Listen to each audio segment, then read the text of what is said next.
Hello दोस्तों, स्वागत है आपका मेरे यूट्यूब चैनल परीक्षा प्लान में। तो कैसे हैं आप लोग? आई होप अच्छे होंगे। तो जैसा कि आप लोगों को पता है कि रीट के एसएसटी के प्रीवियस ईयर के क्वेश्चन मैं सॉल्व करवा रही हूँ। 2011 से मैंने शुरुआत की थी।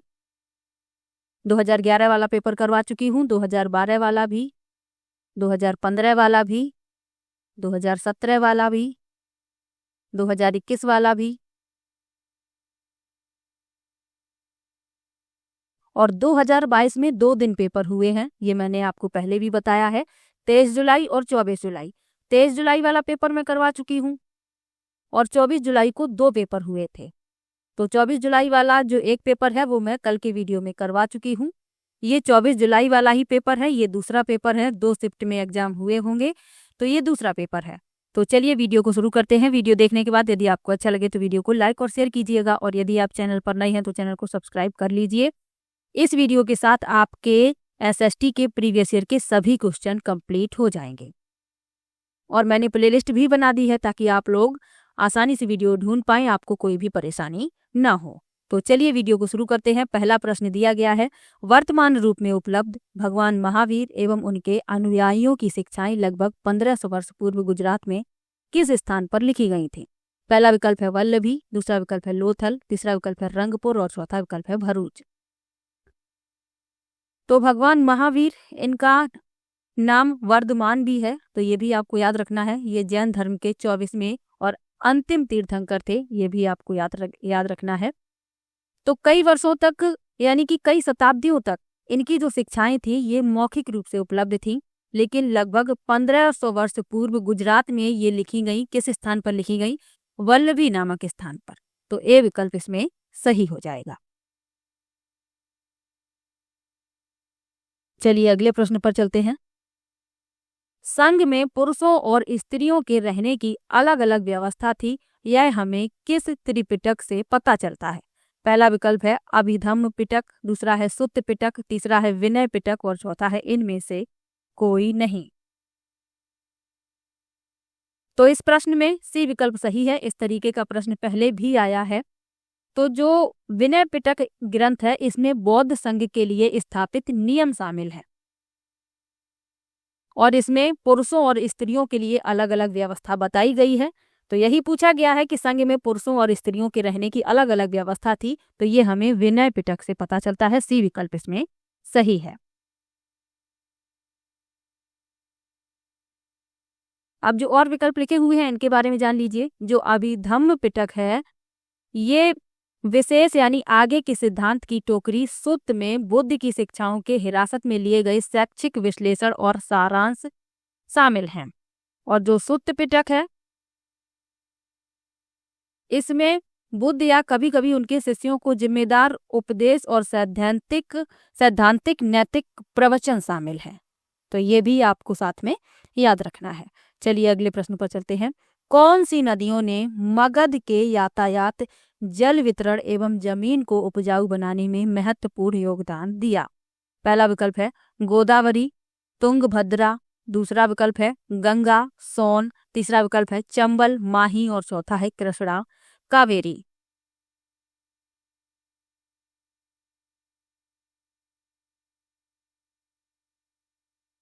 तो पूछा गया है कि कौन सी नदियों ने मगध के यातायात, जल वितरण एवं जमीन को उपजाऊ बनाने में महत्वपूर्ण योगदान दिया?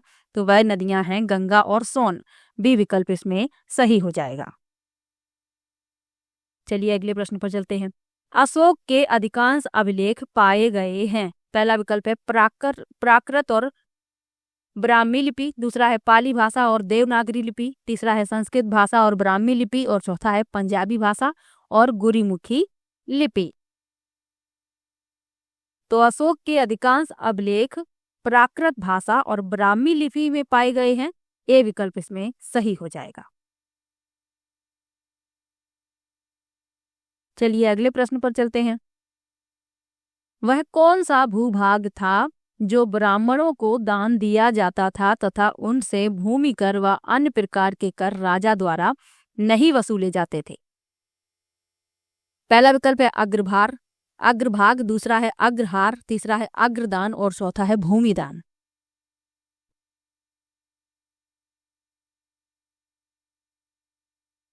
तो पूछा गया है कि वह कौन सा भूभाग था जो ब्राह्मणों को दान में दिया जाता था और उनसे किसी भी प्रकार का कर नहीं वसूला जाता था। तो वह होता था अग्रहार। बी विकल्प इसमें सही हो जाएगा। तो एक ब्राह्मण को अग्रहार में भूमि प्रदान की जाती थी और उसे आमतौर पर राजा को भू राजस्व और अन्य देय राशि का भुगतान करने से छूट दी जाती थी। उन्हें प्रायः स्थानीय आबादी से बकाया राशि को इकट्ठा करने का अधिकार भी था। तो ये भी आपको याद रखना है और इस तरीके के प्रश्न पूछे भी जाते हैं, तो ये आपको याद भी रखना है। चलिए अगले प्रश्न पर चलते हैं। प्रयाग प्रशस्ति की रचना समुद्रगुप्त के राजकवि हरिशेन ने किस भाषा में की थी? पहला विकल्प है प्राकृत, दूसरा है हिंदी, तीसरा है पाली और चौथा है संस्कृत। तो समुद्रगुप्त गुप्त वंश का एक प्रसिद्ध शासक था। उनके दरबारी कवि थे हरिशेन। तो इन्होंने प्रयाग प्रशस्ति की रचना की थी और ये किस भाषा में की थी? संस्कृत भाषा में। डी विकल्प इसमें सही हो जाएगा।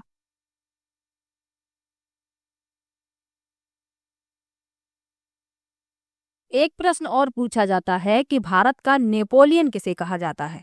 तो समुद्रगुप्त को कहा जाता है, ये भी याद रखिएगा। चलिए अगले प्रश्न पर चलते हैं। सुंग वंश की स्थापना किस मौर्य सेना नायक द्वारा की गई थी? पहला विकल्प है पुष्यमित्र सुंग, दूसरा है अग्निमित्र सुंग, तीसरा है वसुमित्र सुंग और चौथा है देवभूति सुंग।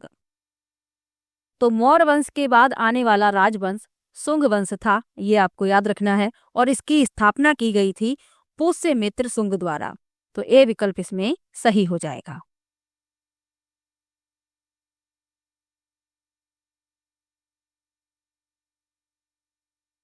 अगला प्रश्न है कनिष्क का राजकवि जिसने बुद्ध की जीवनी बुद्ध चरित की रचना की थी? पहला विकल्प है सौंदरानंद, दूसरा है अश्वघोष, तीसरा है शूद्रक और चौथा है हर्षवर्धन। तो बुद्ध चरित की रचना की थी अश्वघोष ने। ये कनिष्क का राजकवि था, तो ये भी आपको याद रखना है।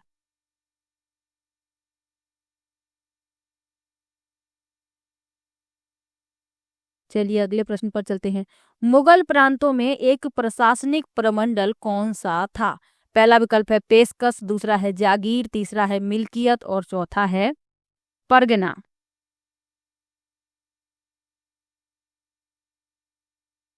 तो मुगल काल में प्रांतों का प्रशासनिक प्रमंडल था परगना। डी विकल्प इसमें सही हो जाएगा।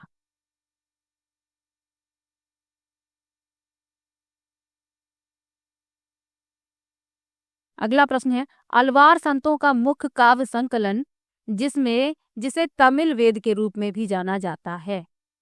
पहला विकल्प है तोंदरा डिप्पोडी, दूसरा विकल्प है कर इक्काल अम्मइयार, तीसरा है तवरम और चौथा है नलइरा दिव्य प्रबंधम।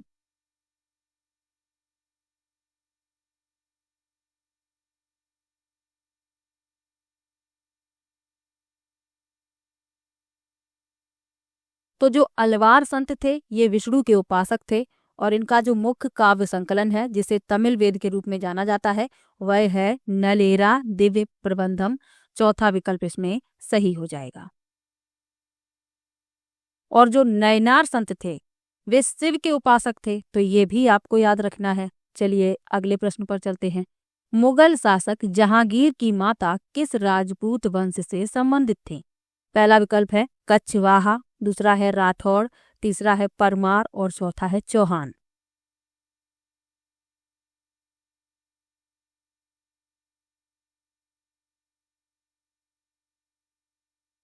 तो शाहजहां की जो माता थी ये राजपूत वंश से संबंधित थी और वो राजपूत वंश था कछवाहा। ये विकल्प इसमें सही हो जाएगा। चलिए अगले प्रश्न पर चलते हैं। लिखा है ये फल एक दिन हमारे मुंह में आकर गिरेगा। 1851 में गवर्नर जनरल लॉर्ड डलहौजी ने यह कथन किस रियासत के बारे में कहा था? पहला विकल्प है सतारा, दूसरा है अवध, तीसरा है झांसी और चौथा है नागपुर।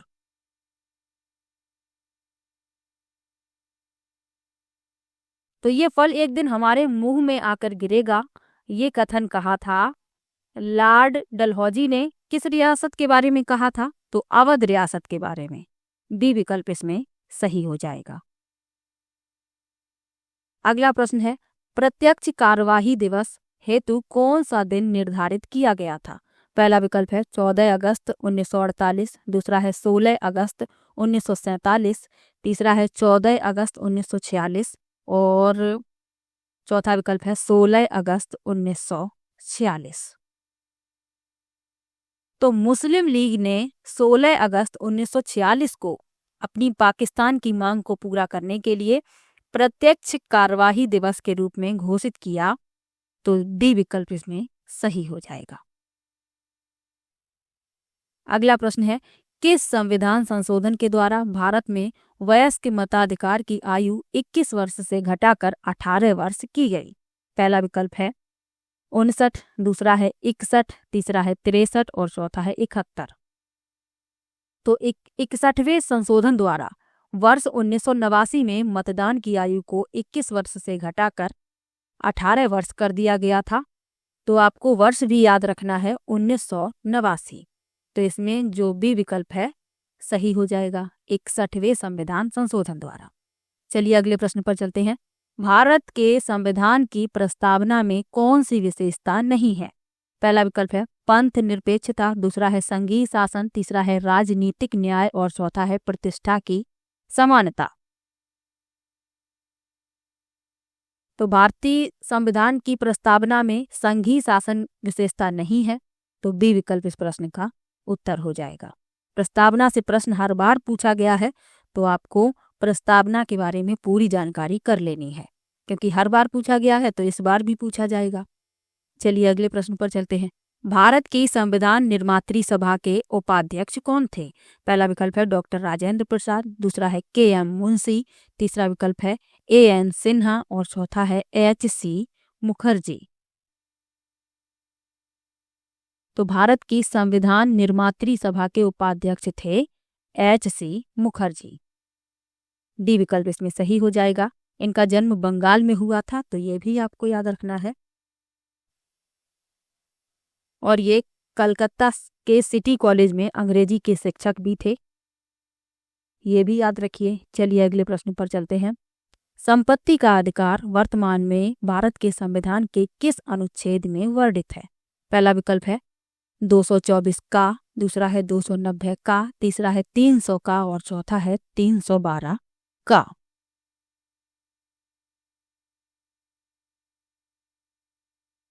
तो भारतीय संविधान का अनुच्छेद 300 का वर्तमान में संपत्ति के अधिकार का उल्लेख करता है और उसे कानूनी दर्जा प्रदान करता है। तो सी विकल्प इसमें आपका सही हो जाएगा, 300 का। अब जो और विकल्प लिखे हुए हैं उनके बारे में जान लीजिए।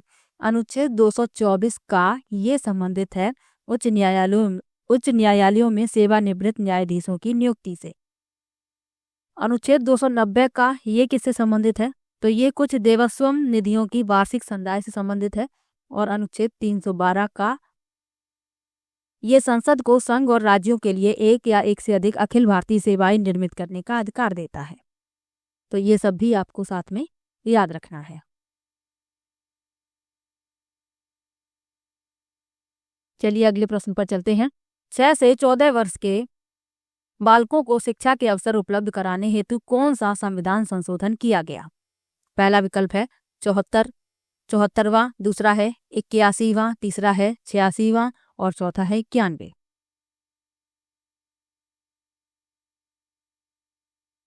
तो 2002 के 86वें संशोधन अधिनियम का उद्देश्य 6 से 14 वर्ष की आयु के बच्चों के लिए मुफ्त और अनिवार्य शिक्षा के अवसर को बढ़ावा देना है। तो सी विकल्प इसमें सही हो जाएगा, 86वां। चलिए अगले प्रश्न पर चलते हैं। भारत के उपराष्ट्रपति के निर्वाचक मंडल में कौन शामिल है?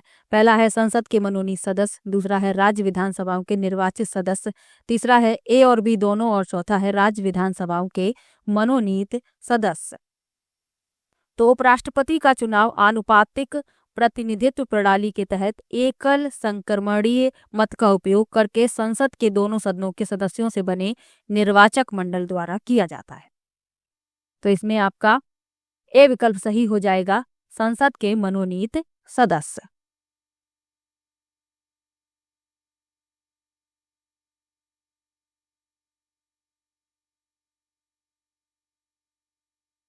अगला प्रश्न दिया गया है, भारत के उच्चतम न्यायालय से परामर्श करने की राष्ट्रपति की शक्ति भारत के संविधान के किस अनुच्छेद में वर्णित है? पहला है 143, दूसरा है 147, तीसरा है 140 और चौथा है 145। तो इस प्रश्न में पहला विकल्प सही हो जाएगा, 143। तो भारतीय संविधान का अनुच्छेद 143 राष्ट्रपति को सर्वोच्च न्यायालय से परामर्श करने के अधिकारों के बारे में प्रावधान प्रदान करता है।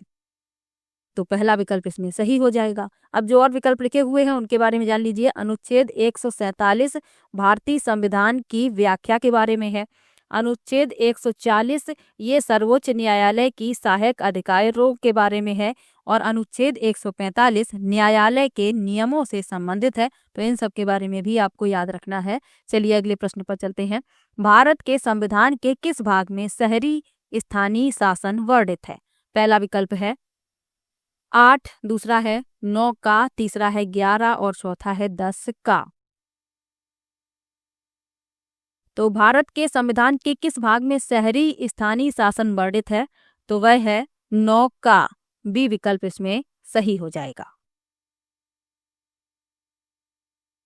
अब जो और विकल्प लिखे हुए हैं उनके बारे में जान लीजिए। जो भाग 8 है इसमें अनुच्छेद 239 से 242 है और यह केंद्र शासित प्रदेशों के बारे में है। जो भाग 11 है ये अनुच्छेद 245 से 263 इसमें शामिल है और यह संघ और राज्यों के बीच संबंधों के बारे में है।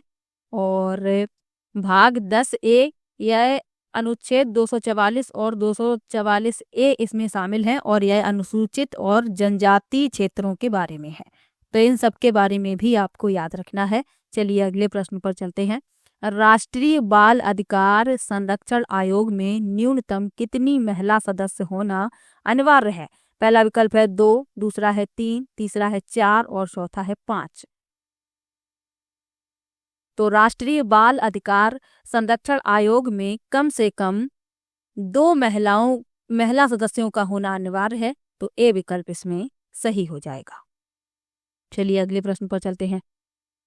भारत के संविधान के अनुच्छेद 74 के तहत राष्ट्रपति किसकी सलाह से कार्य करता है?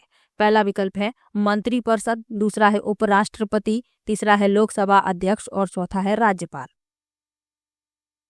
तो भारतीय संविधान के अनुच्छेद 74 में कहा गया है कि राष्ट्रपति मंत्रिपरिषद की सलाह के अनुसार कार्य करेगा। तो ए विकल्प इस प्रश्न में सही हो जाएगा। अगला प्रश्न दिया गया है, निम्नलिखित में से कौन सा आंतरिक ग्रहों का एक समूह है? पहला विकल्प है बुध, शुक्र, पृथ्वी, बृहस्पति, दूसरा है शुक्र, पृथ्वी, बुध, मंगल, तीसरा है पृथ्वी, मंगल, शुक्र, बृहस्पति और चौथा है पृथ्वी, मंगल, बृहस्पति, शनि। तो सौर मंडल में 8 ग्रह हैं। इनका क्रम भी आपको याद रखना है।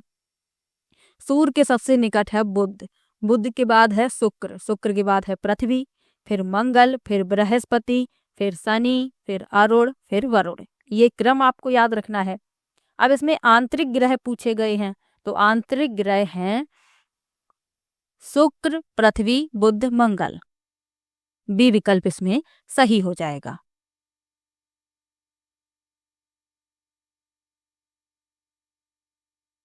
चलिए अगले प्रश्न पर चलते हैं। निम्नलिखित में से क्रमशः अक्षांश व देशांतर के संबंध में सही अभिव्यक्त है? पहला है 87 अंश उत्तर से 197 अंश पूर्व, दूसरा है 56 अंश उत्तर से 91 अंश दक्षिण, तीसरा है 101 अंश पूर्व से 192 अंश पश्चिम और चौथा है 23 अंश उत्तर से 66 अंश पूर्व। तो अक्षांश व देशांतर के संबंध में सही अभिव्यक्ति पूछी गई है। तो अक्षांशों का मान 0 से 90 अंश उत्तर या दक्षिण तक होता है और देशांतर का मान 0 से 180 अंश पूर्व या पश्चिम से होता है। अब इसमें जो सही विकल्प है वह है 23 अंश उत्तर से 66 अंश पूर्व। चौथा विकल्प इसमें सही हो जाएगा। अगला प्रश्न है विषुव संबंधित है। पहला विकल्प है 21 मार्च से, दूसरा है 29 फरवरी से, तीसरा है 22 दिसंबर से और चौथा है 21 जून से। तो विषुव जो है 21 मार्च और 23 सितंबर को पड़ता है। 21 मार्च और 23 सितंबर को भूमध्य रेखा को सीधी धूप मिलती है। क्योंकि इस विन्यास में कोई भी ध्रुव सूर्य की ओर उन्मुख नहीं होता, पूरे ग्रह पर समान संख्या में दिन और रात होते हैं, इसे विषुव कहा जाता है। तो 21 मार्च ए विकल्प इसमें सही हो जाएगा।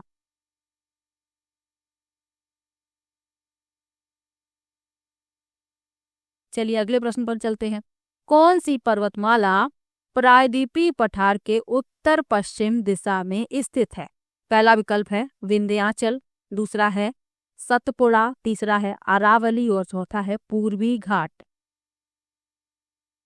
तो पूछा गया है कौन सी पर्वतमाला प्रायद्वीपीय पठार के उत्तर पश्चिम दिशा में स्थित है।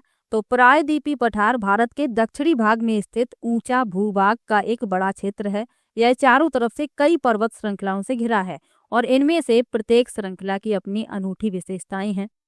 तो इसमें पूछा गया है कौन सी पर्वतमाला प्रायद्वीपीय पठार के उत्तर पश्चिम दिशा में स्थित है। तो वह है अरावली। सी विकल्प इसमें सही हो जाएगा।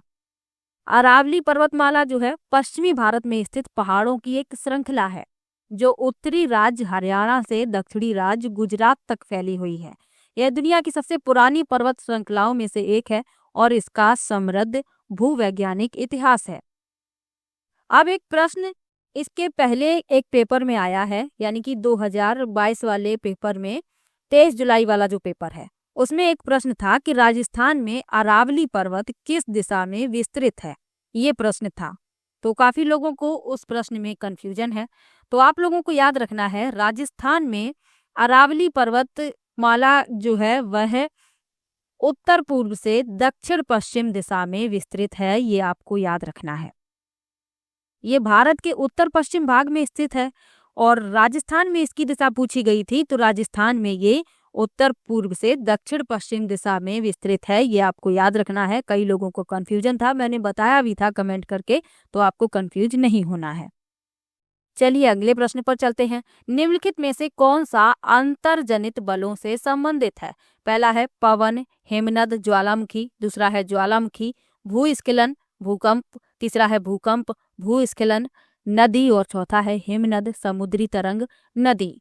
अब इसमें पूछा गया है कि कौन सा अंतर्जनित बलों से संबंधित है। तो वह है ज्वालामुखी, भूस्खलन और भूकंप। बी विकल्प इसमें सही हो जाएगा। तो पृथ्वी के आंतरिक भाग में कार्य करने वाले बलों को अंतर्जनित बल कहा जाता है। तो ये भी आपको याद रखना है, इसमें बी विकल्प सही है। चलिए अगले प्रश्न पर चलते हैं। 1947 में भारतीय पुरातत्व सर्वेक्षण के तत्कालीन डायरेक्टर जनरल थे। पहला विकल्प है अलेक्जेंडर कनिंघम, दूसरा है RC बनर्जी, तीसरा है REM व्हीलर और चौथा है सर जॉन मार्शल। तो 1947 में भारतीय पुरातत्व सर्वेक्षण के तत्कालीन डायरेक्टर जनरल थे REM व्हीलर। सी विकल्प इसमें सही हो जाएगा। अब यदि पूछा जाए कि भारतीय पुरातत्व सर्वेक्षण के पहले महानिदेशक कौन थे, तो वह थे अलेक्जेंडर कनिंघम। तो ये भी आपको याद रखना है। चलिए अगले प्रश्न पर चलते हैं। किस सातवाहन शासक ने स्वयं को अनूठा ब्राह्मण, एक बाह्यमना एवं क्षत्रियों के दर्प का हनन करने वाला बताया? पहला विकल्प है सातकर्णी प्रथम, दूसरा है शिव स्कंद सातकर्णी, तीसरा है सिमुक और चौथा है गौतमी पुत्र श्री सातकर्णी।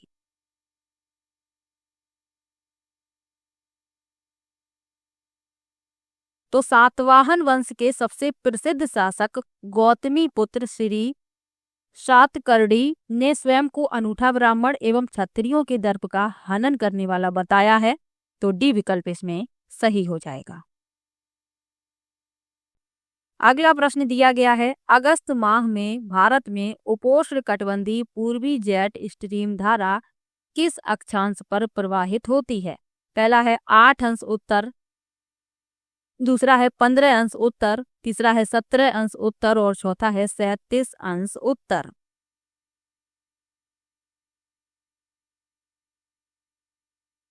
तो अगस्त माह में उपोष्ण कटिबंधीय पूर्वी जेट स्ट्रीम धारा 15 अंश उत्तर अक्षांश पर प्रवाहित होती है। बी विकल्प इसमें सही हो जाएगा। जेट धाराएं क्या है? तो जेट धारा एक भूस्थैतिक पवन होती है जो क्षोभ मंडल की ऊपरी परतों के माध्यम से क्षैतिज रूप से बहती है। तो ये आपको याद रखना है। और जेट धाराएं वहां विकसित होती हैं जहां अलग अलग तापमान के वायु द्रव्यमान मिलते हैं। तो इतना आपको याद रखना है। चलिए अगले प्रश्न पर चलते हैं। राजस्थान के भौतिक प्रदेशों का उत्तर से दक्षिण दिशा में अवस्थिति का सही क्रम है। पहला लिखा है विंध्यन श्रेणी, लूनी बेसिन, शेखावटी प्रदेश और चौथा है माही का मैदान। बी विकल्प में लिखा है लूनी प्रदेश, विंध्यन श्रेणी, शेखावटी प्रदेश, माही का मैदान। सी विकल्प में लिखा है शेखावटी प्रदेश, विंध्यन श्रेणी, लूनी प्रदेश, लूनी बेसिन और माही का मैदान। और चौथा है घग्गर का मैदान, बोराट का पठार, शेखावटी प्रदेश और लूनी बेसिन। तो राजस्थान के भौतिक प्रदेशों का उत्तर से दक्षिण दिशा में अवस्थिति का क्रम पूछा गया है। तो सी विकल्प इसमें सही हो जाएगा। शेखावटी प्रदेश, विंध्यन श्रेणी, लूनी बेसिन, माही का मैदान। चलिए अगले प्रश्न पर चलते हैं। निम्नलिखित में से अरब सागरीय अपवाह तंत्र का उदाहरण है। पहला है मेनाल कोठारी बेडच, दूसरा है जोजडी बेडच मेनाल, तीसरा है कोठारी सोम रूपारेल और चौथा है जोजड़ी बाडी जवाई। तो अरब सागरी अपवाह तंत्र के उदाहरण पूछे गए हैं। तो अरब सागर भारत के पश्चिमी भाग में स्थित है। अरब सागर के पश्चिमी हिस्से में बहने वाली नदियों के उदाहरण साबरमती, माही, लूनी के साथ साथ उनकी सहायक नदियां हैं। तो इसमें पूछा गया है अपवाह तंत्र का उदाहरण।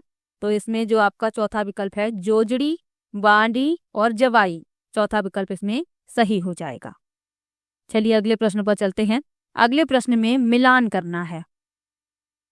अभयारण्य का नाम दिया गया है और वन्य जीव दिए गए हैं। इन्हें मिलाना है, फिर बताना है कौन सा विकल्प सही है। पहले लिखा है राष्ट्रीय मरु उद्यान, तो इसमें गोडावन पाया जाता है, इसे सी से मिला देंगे। दूसरा है टोडगढ़ रावली, तो इसे ए से मिला देंगे तेंदुआ से। सीता माता, तो इसे मिला देंगे उड़न गिलहरी, यहाँ पर उड़न गिलहरी पाई जाती है। और माउंट आबू, इसे बी से मिला देंगे रीछ। तो इस क्रम में आपका पहले का सी, दूसरे का ए, तीसरे का डी और चौथे का बी, यानी कि ए विकल्प इसमें आपका सही हो जाएगा।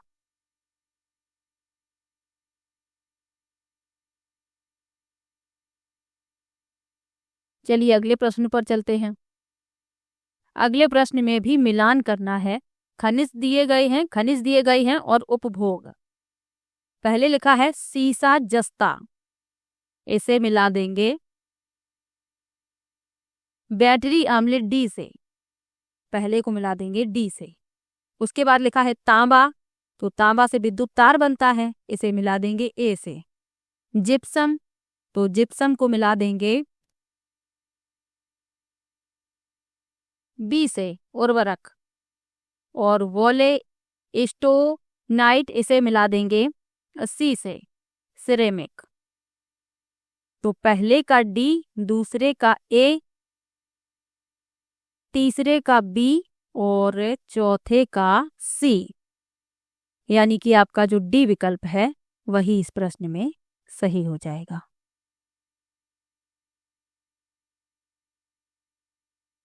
चलिए अगले प्रश्न पर चलते हैं। लिखा है उत्तर पश्चिम रेलवे मंडल का मुख्यालय स्थित है। पहला विकल्प है जयपुर, दूसरा है अजमेर, तीसरा है कोटा और चौथा है जोधपुर। तो उत्तर पश्चिम रेलवे मंडल का मुख्यालय जयपुर में स्थित है। ए विकल्प इसमें सही हो जाएगा। जयपुर को पिंक सिटी कहा जाता है, तो ये भी आपको याद रखना है। चलिए अगले प्रश्न पर चलते हैं। अगला प्रश्न है, राणा सांगा की मृत्यु कब हुई? पहला विकल्प है 30 जनवरी 1528, दूसरा है 30 जुलाई 1527, तीसरा है 28 अगस्त 1529 और चौथा है 29 नवंबर 1530। तो राणा सांगा सिसोदिया वंश के भारतीय शासक थे और इनकी मृत्यु हुई थी 30 जनवरी 1528 को। ए विकल्प इसमें सही हो जाएगा। चलिए अगले प्रश्न पर चलते हैं।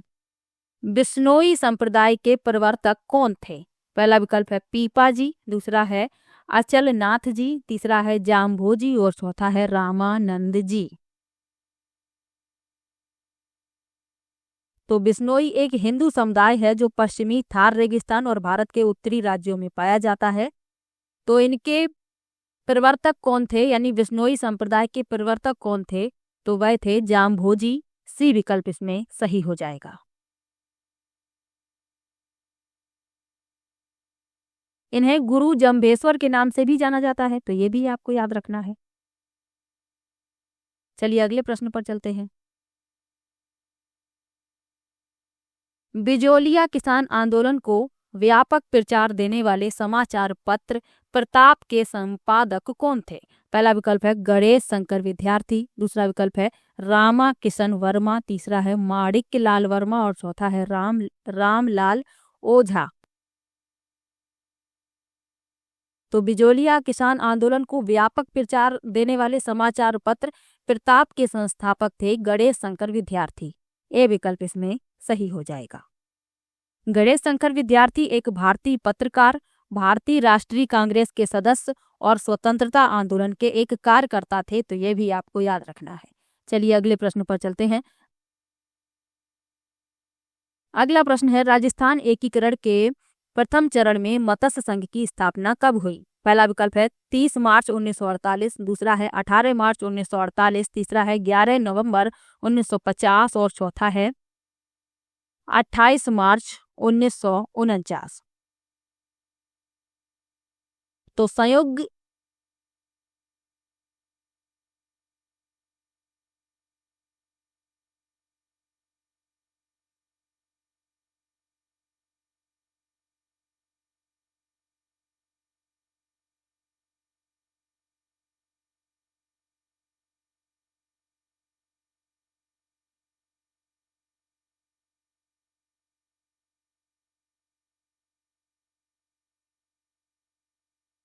अगला प्रश्न दिया गया है, राजस्थान एकीकरण के प्रथम चरण में मत्स्य संघ की स्थापना कब हुई?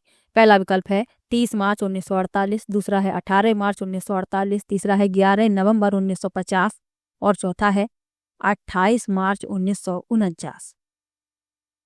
तो संयुक्त राज्य मत्स्य, जिसे मत्स्य यूनियन या मत्स्य संघ भी कहा जाता है, भारत का राज्य था जिसे 18 मार्च 1948 को 4 पूर्ववर्ती रियासतों अलवर, भरतपुर, धौलपुर और करौली के विलय के बाद बनाया गया था। तो इसमें आपका जो बी विकल्प है वही इस प्रश्न का उत्तर हो जाएगा, 18 मार्च 1948। चलिए अगले प्रश्न पर चलते हैं। 1919 में राजस्थान सेवा संघ की स्थापना विजय सिंह पथिक, राम नारायण चौधरी और हरिभाई किंकर के योगदान से कहाँ हुई? पहला विकल्प है भीनमाल, दूसरा है रायपुर, तीसरा है अलवर और चौथा है वर्धा।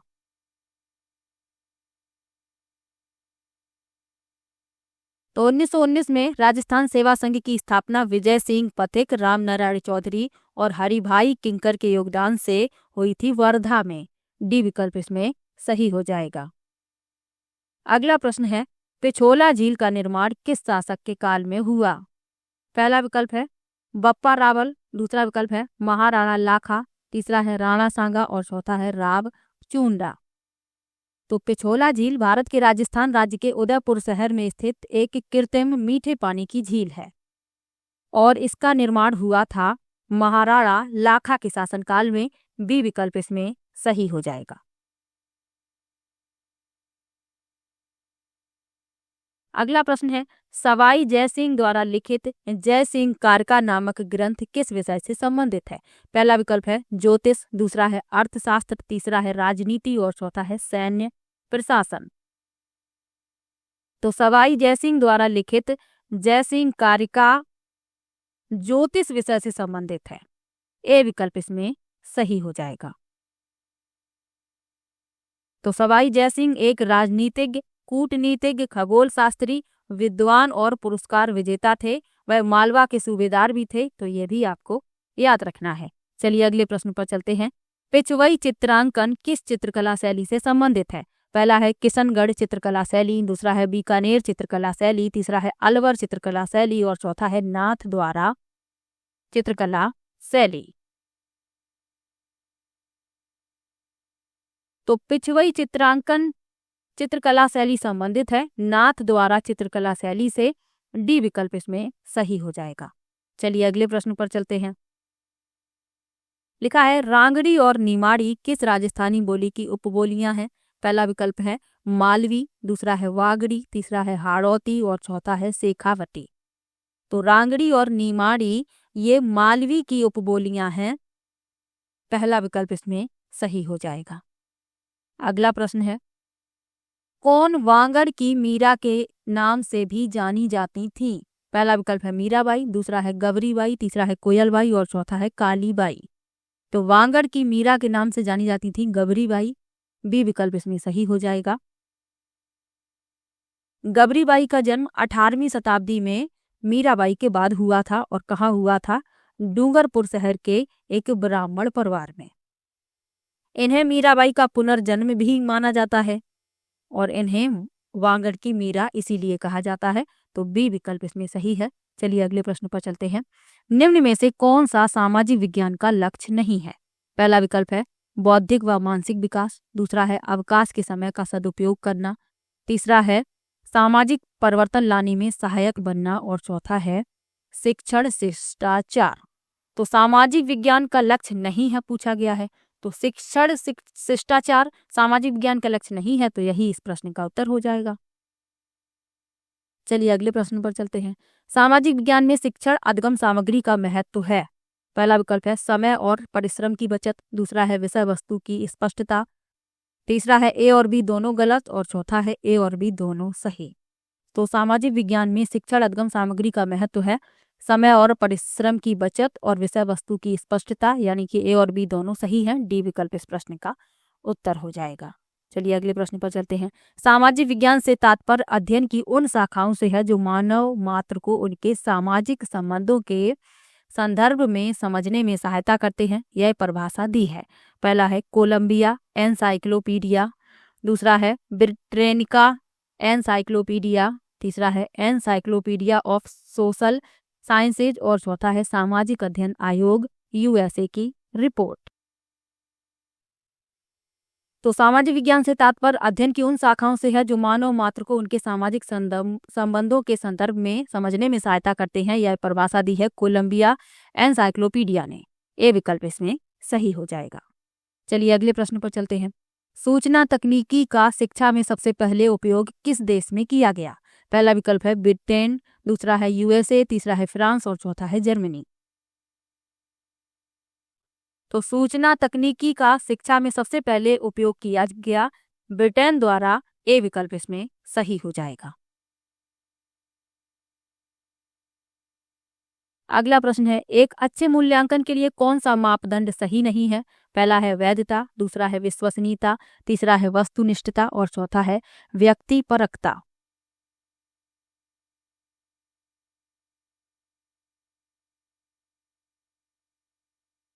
तो अच्छे मूल्यांकन के कौन कौन से मानदंड हैं, सबसे पहले आपको ये पता होने चाहिए। तो वैधता, विश्वसनीयता, वस्तुनिष्ठता, प्रयोज्यता, व्यापकता और निदानात्मकता। व्यक्तिपरकता मापदंड इसमें नहीं आता है, तो डी विकल्प ही इस प्रश्न का उत्तर हो जाएगा, क्योंकि इसमें पूछा गया है कौन सा मापदंड सही नहीं है। तो व्यक्तिपरकता सही नहीं है, इसीलिए डी विकल्प इस प्रश्न का उत्तर है। चलिए अगले प्रश्न पर चलते हैं। सामाजिक विज्ञान शिक्षण के मूल्य हैं। पहला है सामाजिक मूल्य, दूसरा है जनतांत्रिक मूल्य, तीसरा है कलात्मक और मनोरंजनात्मक मूल्य और चौथा है उपरोक्त सभी। तो सामाजिक विज्ञान शिक्षण के मूल हैं सामाजिक मूल, जनतांत्रिक मूल, कलात्मक और मनोरंजनात्मक मूल। उपरोक्त सभी डी विकल्प इसमें सही हो जाएगा। चलिए अगले प्रश्न पर चलते हैं। संकलनात्मक मूल्यांकन निम्न के लिए अनुपयुक्त है। पहला है श्रेणी निश्चित करने में, दूसरा है विद्यार्थी अधिगम का सार संक्षेप तैयार करने में, तीसरा है सत्रांत मूल्यांकन में और चौथा है शिक्षण अधिगम प्रक्रिया की प्रगति पर निगरानी में। तो संकलनात्मक मूल्यांकन निम्न के लिए अनुपयुक्त है पूछा गया है।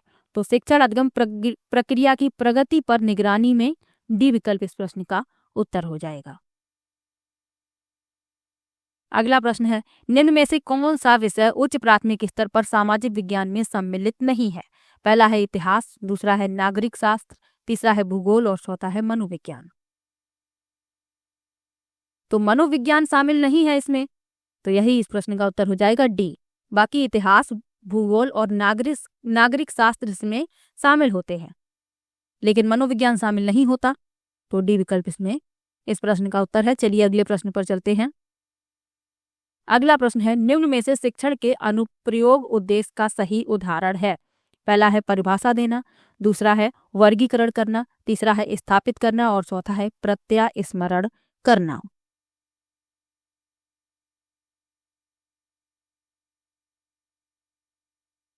तो शिक्षण के अनुप्रयोग उद्देश्य का सही उदाहरण पूछा गया है, तो स्थापित करना सी विकल्प इसमें सही हो जाएगा।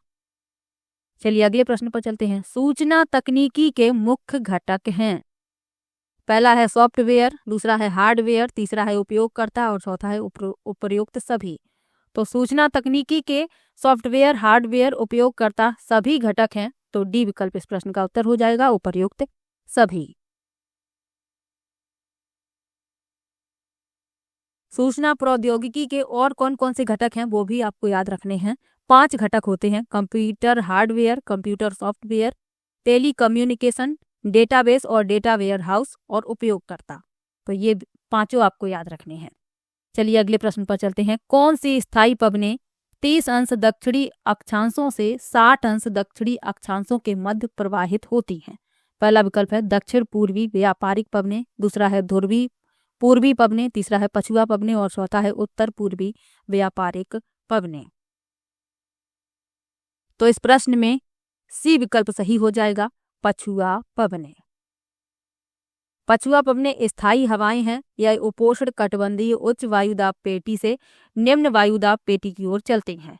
यह पश्चिम से पूर्व दिशा में 30 अंश दक्षिणी अक्षांशों से 60 अंश दक्षिणी अक्षांशों के मध्य बहती हैं, तो इसीलिए इसमें सी विकल्प सही है। और इन्हें प्रति चक्रवाती पवनें भी कहा जाता है, तो ये भी आपको याद रखना है। अगला प्रश्न है विली विली चक्रवात कहाँ उत्पन्न होते हैं। पहला विकल्प है पश्चिमी ऑस्ट्रेलिया में, दूसरा है प्रशांत महासागर में, तीसरा है अटलांटिक महासागर में और चौथा है हिंद महासागर में। तो विली विलीज चक्रवात उत्पन्न होते हैं पश्चिमी ऑस्ट्रेलिया में। ए विकल्प इसमें सही हो जाएगा। इन्हें धूल के शैतान के रूप में भी जाना जाता है, तो ये भी आपको याद रखना है। और ये उष्णकटिबंधीय चक्रवात हैं।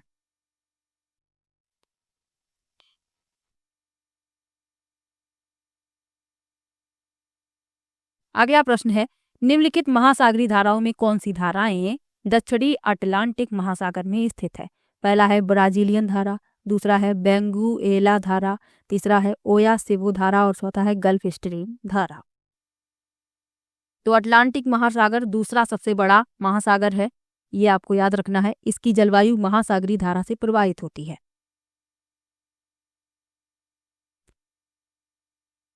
तो इसमें पूछा गया है कि महासागरीय धाराओं में कौन सी धाराएं दक्षिणी अटलांटिक महासागर में स्थित हैं, तो वह है ब्राजीलियन धारा और बेंगुएला धारा।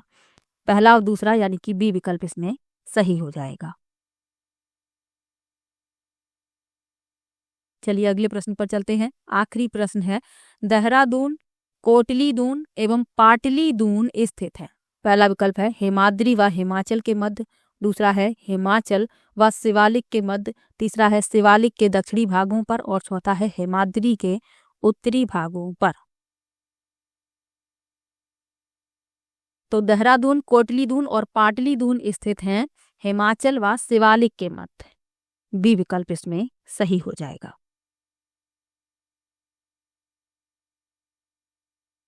तो पश्चिम की घाटियों को दून के नाम से जाना जाता है, जैसे देहरादून, कोटला दून, पाटली दून। इसमें देहरादून सबसे बड़ा दून है, तो ये आपको याद रखना है। और पूर्व की घाटियों को द्वार के नाम से जाना जाता है, जैसे हरिद्वार, तो ये भी आपको याद रखना है। तो प्रीवियस ईयर के एसएसटी के सभी क्वेश्चन मैंने करवा दिए हैं। मैंने 2011 से शुरुआत की थी और उसी क्रम में मैंने सॉल्व करवाए हैं, जिस क्रम में पेपर हुए हैं। 2011 के बाद 2012 वाला पेपर करवाया, फिर 2015 वाला पेपर करवाया, फिर 2017 वाला पेपर करवाया, फिर 2021 वाला पेपर करवाया, फिर 2022 में 2 दिन पेपर हुआ, 23 जुलाई को और 24 जुलाई को। 23 जुलाई को एक पेपर हुआ और 24 जुलाई को 2 पेपर हुए। तो 23 जुलाई वाला पेपर भी करवा चुकी हूँ। 24 जुलाई वाला जो पहला पेपर था वो कल के वीडियो में करवाया था। ये 24 जुलाई का दूसरा पेपर था। तो प्रीवियस ईयर के सभी पेपर मैंने करवा दिए हैं। किसी भी प्रश्न में आपको डाउट हो, किसी भी वीडियो के किसी भी प्रश्न में, तो आप कमेंट बॉक्स में जरूर लिखिएगा। अब मिलेंगे एसएसटी के इम्पोर्टेंट क्वेश्चन की प्रैक्टिस के साथ, क्योंकि प्रीवियस ईयर के क्वेश्चन के बाद संभावित प्रश्नों की प्रैक्टिस करना भी जरूरी है। तो अब मैं आप लोगों के लिए प्रैक्टिस की वीडियो लेकर आऊंगी। तो चलिए मिलते हैं नेक्स्ट वीडियो में। तब तक के लिए बाय बाय। और वीडियो कैसा लगा ये कमेंट बॉक्स में जरूर बताइएगा।